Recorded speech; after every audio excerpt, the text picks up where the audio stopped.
Mesdames et messieurs, bonjour et bienvenue dans ce journal Calypso. Flash spécial, un homme s'est lancé dans une grève de la faim et s'est enfui depuis plus d'une heure dans une banquette de Posidonie. Qu'est-ce qui a bien pu pousser cet homme à cet acte de folie? Nous allons le voir avec Jim, notre journaliste, qui est allé à sa rencontre. Oui Stéphane, je suis actuellement sur la plage du Brusque à Sifour, là où une sorte de hippie, comme le présentent les habitants des environs, a organisé un sitting dans la Posidonie. Allons à sa rencontre pour connaître ses revendications. Monsieur, pouvez-vous dire à nos téléspectateurs ce que vous êtes en train de faire? On se bat pour protéger la Posidonie sur nos plages et dans la mer. Vous voulez dire que vous vous battez seulement pour une algue? C'est pas juste une algue, c'est une plante à fleurs qui pousse qu'en Méditerranée. Mais pourquoi ne serait-ce pas qu'une algue? Cela pousse pourtant dans la mer. Tout ce qui pousse dans la mer n'est pas forcément une algue. On retrouve aussi des plantes, comme c'est le cas avec la Posidonie. Et si vous voulez connaître les deux différences entre une algue et une plante, c'est qu'une plante fleurit, il y a des racines, alors qu'une algue ne fleurit pas et n'a pas de racines que des crampons qui lui permettent de s'accrocher. Et d'où vous est venu cet intérêt pour la Posidonie? C'est une histoire courte, mais je veux bien prendre le temps de vous la raconter. Un jour, alors que j'étais dans mon atelier de réparation de bateau,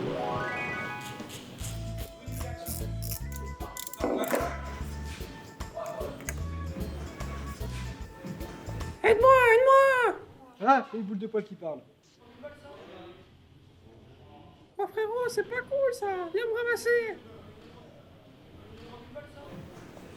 Et t'es quoi au juste? Ça se voit pas? Je suis une pelote de Posidonie. Si je suis là, c'est pour avoir ton aide! Et comment je pourrais t'aider? Ouais, j'espérais tomber sur The Rock ou Vin Diesel. Mais c'est sur toi que je suis tombé. Et ensemble, on réussira à changer les choses. Je parle au calme à une pelote, tout va bien. Écoute, le peuple Posidonie souffre des dégâts causés par les humains. Les ancres des bateaux arrachent les herbiers. Des espèces exotiques envahissent, colonisent notre lieu de vie et vous retirez nos feuilles mortes de la plage l'été, juste pour plaire aux touristes. Mais sans doute ces Posidonies, vous seriez dans le pétrin. Tout ça c'est à cause d'une boule de Posidonie, si je comprends bien. Au début j'avais un doute, mais je me suis renseigné et bon, il y avait de bons arguments.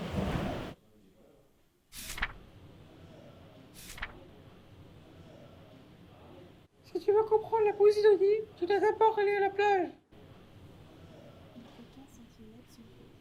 On va vraiment à la plage là? Allez, suis-moi.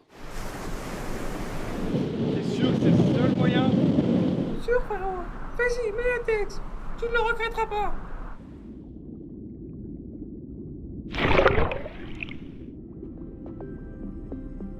Tu vois, les herbiers de Posidonie servent d'habitat et de nourriture pour les animaux marins. Il y en a même un qui a évolué pour avoir les mêmes couleurs et la même forme que la Posidonie. C'est le Siphonostom, mais on l'appelle tous le poisson Posidonie. Tu savais qu'on passait le plus clair de nos journées à produire de l'oxygène?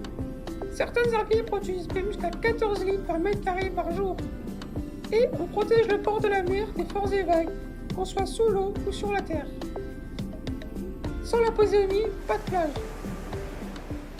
Comment fait-elle pour protéger les plages? Une démonstration, ça aiderait. Oui, très certainement. Dans cette bassine, on va mettre du sable et de l'eau de mer. On va secouer puis on va voir ce qui se passe.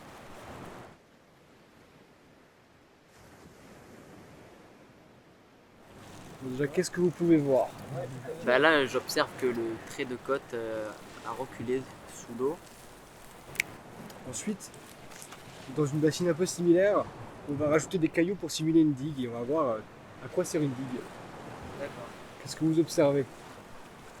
Si je regarde bien, les cailloux retiennent vachement mieux le sable que le sable tout seul. Eh oui. Bon, maintenant on va remplacer les cailloux par de la Posidonie et on va voir ce qui se passe.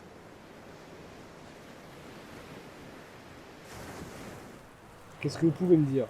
Là j'observe que le sable ne se fait pas du tout aspirer grâce à la Posidonie. Eh oui, la Posidonie a le même rôle qu'une digue, sauf que c'est naturel, donc moins cher. Waouh, c'est super impressionnant. Il est là, le hunter est là! Ah, il est là! Le hunter est là, le hunter est là!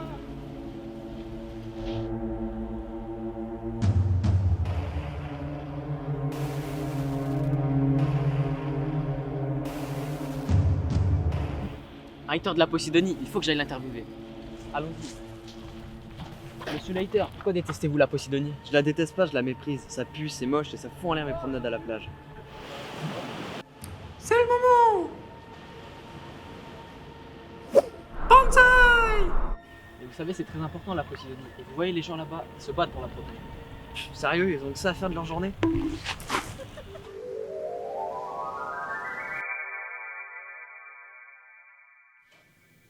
Mais où suis-je? Tu es ici pour mieux connaître la Posidonie. Mais comme tu ne veux pas aller à sa rencontre, c'est la Posidonie qui viendra à toi. Grâce à ce super diaporama de 625 slides, pourquoi aimer la Posidonie? Tu es prêt?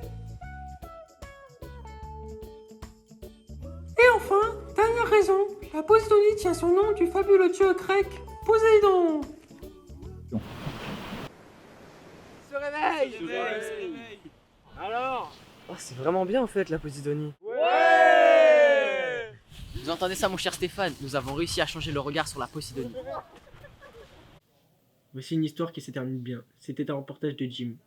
Et on se dit à très vite pour de nouvelles histoires.